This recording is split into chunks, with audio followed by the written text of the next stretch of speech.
Welcome to another episode of Board Progression. Today we are reviewing Brighton Resort in Utah. Now, as a local with over 500 days riding and filming for you guys here, I am reviewing every resort in the state, and I'm also going to be releasing a video ranking the top 10 resorts in Utah in my opinion. Now, these reviews are just that, my opinion. This is based on what I'm looking for in a resort. Do they cater towards my style of riding? And remember, there's no such thing as a bad resort here in Utah in my opinion. I love each and every one of them.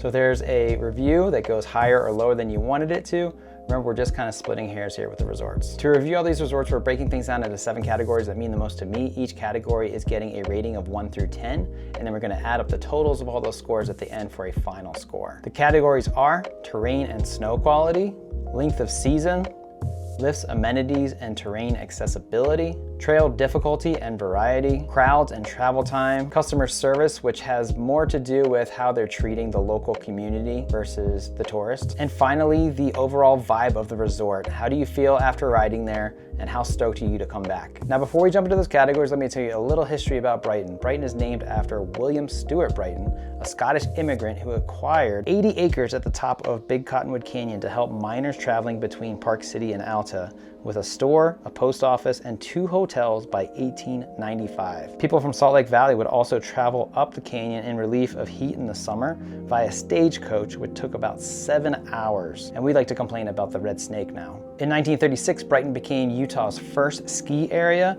with a primitive T-bar made out of wire and an old elevator motor. At the time, there were only 15 other ski resorts in the US. In the 50s and 60s, they added a couple chairlifts, and in 1986, the Boyne Resort Corporation purchased Brighton. A season or 2 after this, Brighton became one of the first resorts to allow snowboarding in Utah. Can you guys guess what the #1 first resort was in Utah?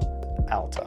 Yep, we'll talk about that a little bit more in the Alta review. Today, Brighton has 1,050 plus acres of skiable terrain, according to their website. Now, I'm guessing that the plus is because they have so much side country and, well, frankly, back country that's considered part of Brighton. But inbounds, they have 66 trails and 6 chairlifts. They have a peak elevation of 10,500 feet, and they have 1,875 feet vertical. They average about 500 inches of snowfall per year, and last season for the 2022-23 season, they claimed 878 inches.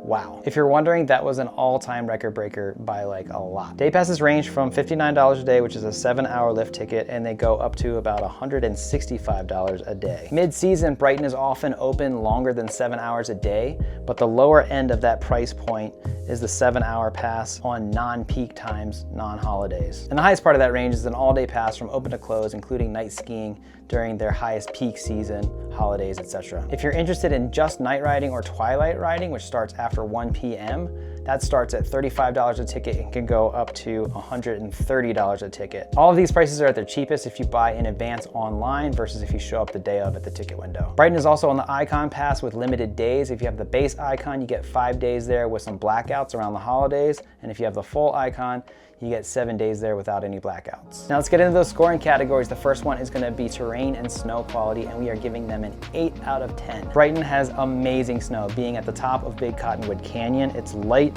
it's fluffy, and it's really only second to the top of Little Cottonwood Canyon, to be honest. Trails might get pretty tracked out, but you can find powder days after a storm if you know where to go in the side country and back country.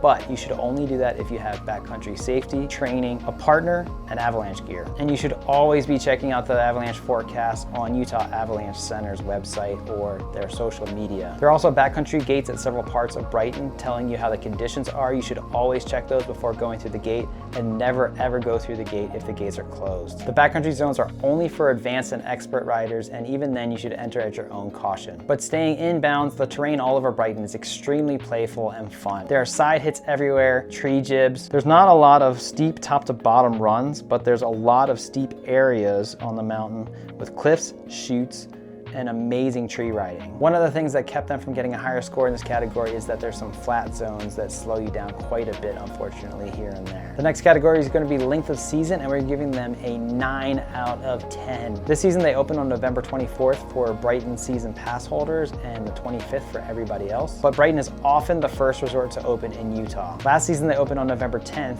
and weeks before they always open, the Bone Zone is available if you don't mind hiking for a little bit of jib action. If you're not familiar with the Bone Zone, it is where some of the best riders in the world come up with some insane tricks that have never been done before, and maybe the rest of it just shake off some cobwebs. Now, as far as the end of the season goes, Brighton in the past would almost always close at the end of April, no matter how much snow they had. But for the record-breaking season of 2022-2023, they kept Millie open an extra month from the 5th of May all the way until Memorial Day. And that was open 7 days a week, most of that from 9 to 2. I think the last couple of weeks they switched from 10 o'clock to 2. But that's 27 extra days of riding. Last year, that definitely gave them the title of the longest season in Utah for a resort. There's no guarantees they're gonna keep doing that in the future, but I think as long as there's a decent snowfall year, they're gonna try to do that. At least that's the rumors, but we'll have to wait and see. Before we continue, I wanna take a quick second to thank all the subscribers out there. If you like these videos, please hit the thumbs up and hit the subscribe button so you can see more of them. Also, if you haven't heard, there's brand new board progression trigger mitts in stock at vogloves.com.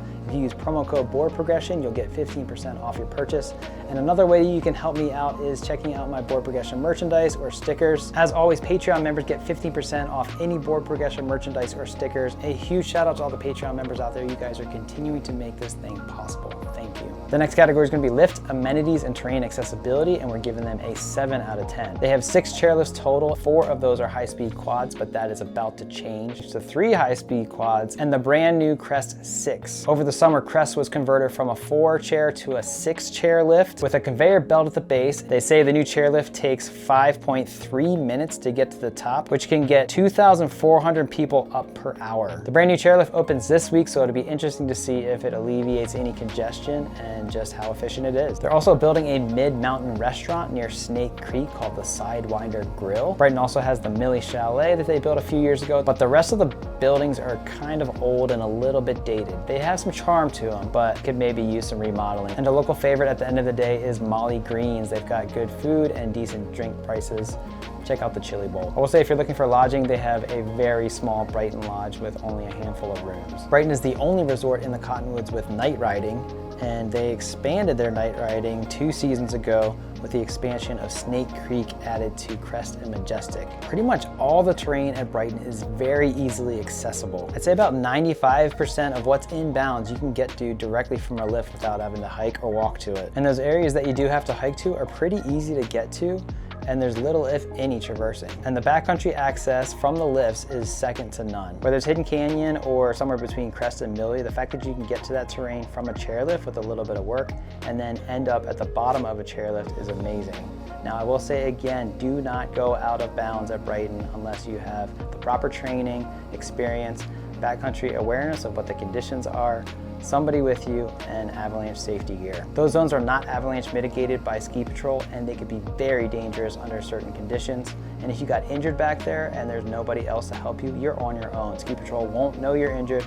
They won't know to come for you. Now, moving on to trail variety and difficulty, we're giving them an 8.5 out of 10. Riding the whole resort is extremely diverse. It's kind of set up like a big horseshoe, and the east-facing side is different than the north-facing side, which is different from the west-facing side. Great Western has some of the most amazing views of Timpanogos and the Wasatch. It has some great steep sections and some amazing aspens to ride through. Snake Creek and Crest have amazing tree riding. And then over a Millie, it's a playground of side hits and jumps with cliffs everywhere and bowls. And when it's open, if you're brave enough and skilled enough, you can hike to the top of Millie and get some really steep technical chutes. The entirety of Brighton is like a natural terrain park with features to jump off of, trees to slide, but they actually have really good real terrain parks too. In fact, I'd say they have the best terrain parks in the Cottonwoods all season long. Now, last season, Snowbird added a park at the very end of the year, which was pretty good. It was made by Woodward. In fact, it was excellent. But I'd still say Brighton had better parks overall, and they were open all year long. I will say the weakest park, unfortunately, is Candyland, which kind of links 2 parks together. So you can ride top to bottom from Crest, hitting park features. Candyland is just in one of the flattest sections of Brighton, so if the snow's sticky or it's a deep pow day, you're just not getting through it. Best case scenario, you're just going through it kind of slow. As far as difficulty goes, we kind of mentioned this already, but they don't have a lot of steep terrain, but they do have steep sections. And I'd say the majority of the runs are more intermediate than advanced, but those intermediate runs have expert features on them or around them just off-piste. So that's kind of why we landed at 8.5. The next category is not a real fun one, but we gotta do it. It's crowds and travel time. Now, after the COVID year and after Brighton partnered with Icon, things have gotten a bit more crowded at the resorts, unfortunately. But if all the areas and lifts are open, you can get away from the crowd somewhat on a busy weekend. But on busy powder days last season, oftentimes the parking lot filled filled up by 9 or 10 o'clock in the morning. Now, if you've been following what's been going on in Utah this season, you'll know that there's a reservation system that Brighton just started, and no matter if you have a season pass or not, you have to have a reservation to park there starting December 1st through the rest of the season. And then after 1 o'clock, you will not need a reservation. If you don't have a local Brighton season pass, you have to pay for parking unless you can get 4 people in your car carpooling. So we're just gonna have to wait and see if that alleviates some of the congestion. If you are local, you know all about the red snake here in Utah. Now, unfortunately, with the implementation of this parking reservation system, the UTA bus system, which is free if you have a season pass or an Icon pass, is cutting back their buses. The buses used to come by at bus stops every 15 minutes, and now they're coming by only every 30 minutes. So this could alleviate crowds, but this also could make it extremely difficult to get up to Brighton and ride. On a day with 0 traffic from the center of Salt Lake Valley up to Brighton, it takes about 30 minutes, which is great. But there's been plenty of busy days where it took an hour to 2 hours to get up the canyon. Big Cottonwood technically has less canyon closures than Little Cottonwood does for avalanche mitigation, but last season we had several canyon closures in Big Cottonwood. The fact that it's a single lane road, the only way in and out of Brighton subject to the elements,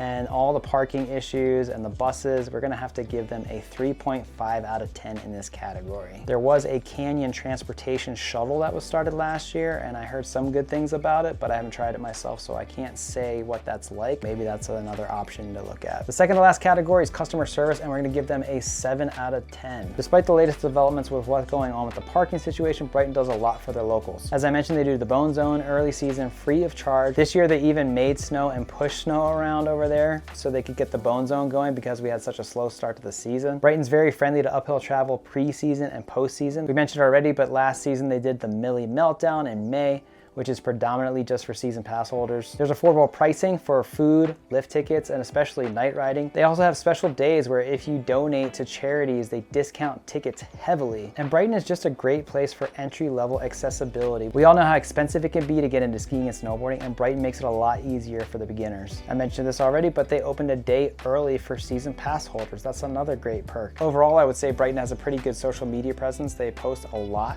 and they tend to respond sometimes to comments, sometimes not. The biggest issues that seem to come up in social media have to do with the resort going Icon a few years ago and the newest parking situation. So we're just gonna have to wait and see how that unfolds this year. All right, so we're down to the final category. That is the overall vibe of the resort.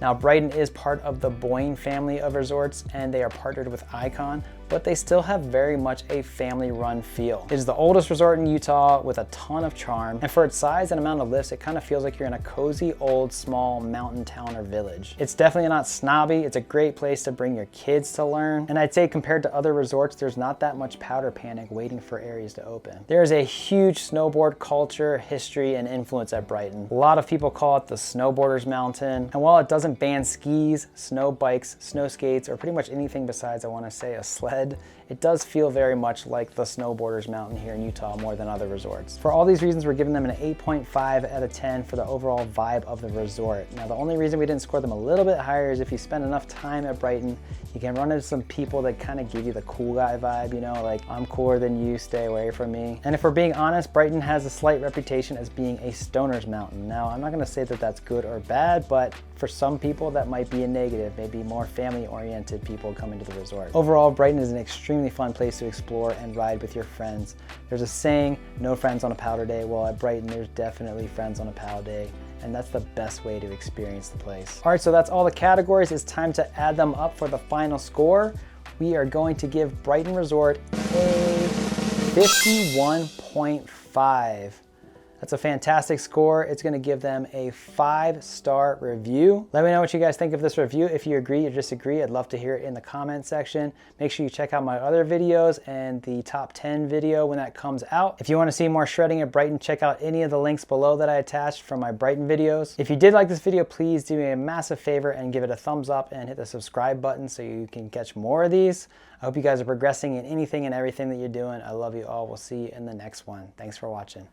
Bye.